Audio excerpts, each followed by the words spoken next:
नमस्कार, प्रतीक्षा रेसिपीजमध्ये आपले खूप खूप स्वागत आहे. आज मी तुम्हाला पितृपक्षमध्ये नैवेद्याच्या ताटात केली जाणारी मिक्स भाजीची रेसिपी दाखवणार आहे. जसं-जसं भाग बदलतो, तसं-तसं कुठलीही भाजी किंवा रेसिपी बनवण्याची पद्धत ही बऱ्यापैकी बदलते. तर आमच्याकडे पितृपक्ष नैवेद्यामध्ये ही अशी मिक्स भाजी केली जाते, ज्यामध्ये बटाटा आम्ही नाही घालत. फक्त यामध्ये डांगर, भेंडी, अ, कारलं, मेथीची भाजी आणि गवारीच्या शेंगा वापरल्या जातात. तुमच्याकडे पण ही अशी मिक्स भाजी केली जाते का? किंवा वेगवेगळ्या भाज्या बनवल्या जातात सेपरेटली? हे मला कमेंट करून नक्की कळवा. पण मला असं वाटतं ना, ही जी मिक्स भाजी आहे, ती सोयीस्कर पडते करायला, झटपटही होते आणि जास्त पसाराही होत नाही. गावाकडे थोडंसं पितराचा जास्त प्रमाणात स्वयंपाक असतो किंवा आमंत्रणं असतात, त्यामुळे एवढ्या साऱ्या भाज्या करायच्या. त्यापेक्षा अशी जर मिक्स भाजी केली ना, तर ती अतिशय सोपं पडतं करायला, जास्त पसाराही होत नाही. रेसिपीला आता आपण मुख्य सुरुवात करूयात. तर इथे बघा, ह्या मी 5 भाज्या घेतलेल्या आहेत. ज्यात मी जास्त प्रमाणात डांगर घेतलेला आहे, ज्याला की तुम्ही लाल भोपळाही म्हणत असतील, आणि मेथी घेतलेली आहे. सर्व भाज्या बाकीच्या समप्रमाणात आहे. मेथी परतवल्यानंतर ती कमी होईलच. गवारीची शेंगा आहे, भेंडी बारीक चिरून घेतली आहे आणि 2 कारले घेतलेले आहेत. काही कारल्यांचे काप केलेले आहेत. आता अख्खी भेंडी, अख्खं कारलं किंवा अख्खी गवारीची शेंग का ठेवलेली आहे, तर नैवेद्यामध्ये ना ह्या अख्ख्या भाज्यांना आमच्याकडे महत्त्व असतं. तर आम्ही नैवेद्यामध्ये खास करून हे असे अख्खं कारलं किंवा अख्खी भेंडी आणि गवारीची शेंगा ह्या ठेवलेल्या जातात. वाढल्या जातात नैवेद्यामध्ये. एक-एक असेल तरीसुद्धा चालेल, पण 2-3 अशा भेंड्या किंवा गवारीच्या शेंगा टाकल्या ना, तर पटकन आपल्याला भाजीमधून शोधता येतात. वाटण करूया इथे. तर मिक्सरच्या भांड्यामध्ये 5-6 किंवा तिखट आवडीप्रमाणे हिरव्या मिरच्या घ्यायच्यात. 15-16 सारण लसणाच्या पाकळ्या आहे. अर्धा चमचा जिरं घेतलेलं आहे. चवीपुरतं मीठ घालायचं आहे.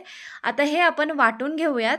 तर मिठामुळे काय होतं ना, मिरची छान वाटल्या जाते. मिश्रण कमी जरी असेल ना, तरी व्यवस्थित वाटलं जातं आणि ज्यावेळेला आपण ही मिरची परतवतो ना, तर त्याचा ठसका येत नाही.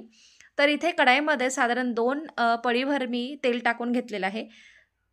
सर्वात अगोदर कारल्याचे काप आपल्याला परतून घ्यायचे आहे. तर कारल्याचे काप जर असे तेलामध्ये परतून घेतले ना, तर त्याचा कडवटपणा कमी होतो आणि जे अख्खं कारलं इथे मी ठेवलं त्याला असं मधोमध मी चीर देऊन घेते, म्हणजे तेलामध्ये ते फुटणार नाही.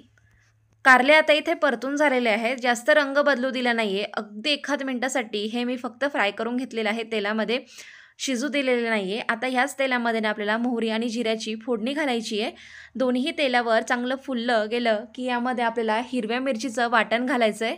तेही तेलावर आता चांगल्यापैकी आपण परतून घेऊयात. हिरव्या मिरच्याऐवजी लाल तिखटसुद्धा घालू शकता बरं का. आता यामध्ये ना कांदा लसूण मसाला घातला 1 चमचा, अर्धा चमचा रंग येण्यापुरती हळद घातली आहे. आता हा मसाला आपण तेलावर किंवा वाटणाबरोबर चांगला परतून घेऊयात. त्यानंतर यामध्ये आपल्याला सर्व भाज्या टाकून घ्यायच्यात. अगोदर मी भेंडी, गवारीची शेंगा, कारलं आणि मेथीची भाजी घातलेली आहे. मेथीची भाजी थोडीशी अगोदर परतून घेणार आहे, म्हणजे तिचा जी साईजला कमी आहे, परतून ती कमी होईल आणि मग नंतर यामध्ये मी डांगर टाकणार आहे. मेथीची भाजी परतली गेली आहे. भाजी बऱ्यापैकी कमी झाली आहे. आता यामध्ये मी वरतून डांगर टाकते आणि सोबतच कारलं टाकणार आहे. तर बघा, कारलं अगदी जास्त दाबून बघितलं, ते बिलकुल शिजलेलं नाही आहे. फक्त हलकंसं फ्राय करून घेतलेलं आहे. रंग आहे तसंच हिरवा आहे. त्यावरून तुमच्या लक्षात येत असेल, की अगदी थोडंसंच मी तेलामध्ये तळून घेतलेलं आहे. आता छान सर्व भाज्या मिक्स करत आणि झाकून आपल्याला आता हे वाफू द्यायचं. एक साधारण 3-4 मिनिटं इथे झालेली आहे. झाकण काढून बघितलं. यामध्ये ना आता कारलं, भेंडी आणि मेथीची भाजी हे छान परतलं गेलं आहे. पण मात्र गवारीची शेंग आणि डांगर थोडंसं शिजायचं राहिलं आहे. त्यामुळे आणखी 2-3 मिनिटासाठी यावर मी झाकण ठेवून आता ह्या भाज्या पुन्हा शिजवून घेते, वाफवून घेते. झाकण काढून बघितलं, भाज्या छान शिजल्या गेलेल्या आहेत. अति गिळगिळ शिजलेलं नाही आहे. जास्त प्रमाणात भेंडी अख्खी का ठेवली आहे, तर बारीक चिरून जर भेंडी आपण जास्त प्रमाणात ठेवली ना, तर तिचं चिकट पाणी सोडलं जातं आणि भाजी चिकटसर होऊ शकते. त्यामुळे कापलेली भेंडीचं प्रमाण कमीच वापरायचं. आता अगदी शेवटी यामध्ये जाडसर भाजलेल्या शेंगदाण्याचा 3 ते 4 चमचे कूट घातलेला आहे. अगदी भरडच आहे, जास्त बारीक पूड नाही आहे. आता छान परतून घेऊयात, म्हणजे यामध्ये जे काही पाणी असेल ना, ते कूटमुळे शोषलं जाईल. मोठ्या आचेवर साधारण 1-2 मिनिटासाठी भाजी परतून घेतली आहे आणि तयार आहे पितृपक्षासाठी गरमागरम अशी मिक्स भाजी. तर नक्की ही पितृपक्षाच्या नैवेद्यामध्ये भाजी करून बघा. तुम्हाला ही रेसिपी आवडली असेल ना, तर व्हिडिओला लाईक करा, शेअर करा. कशी वाटली हे कमेंट करून नक्की कळवा. पुन्हा भेटूया अशाच एका छानशा रेसिपीबरोबर. व्हिडिओ बघितल्याबद्दल धन्यवाद.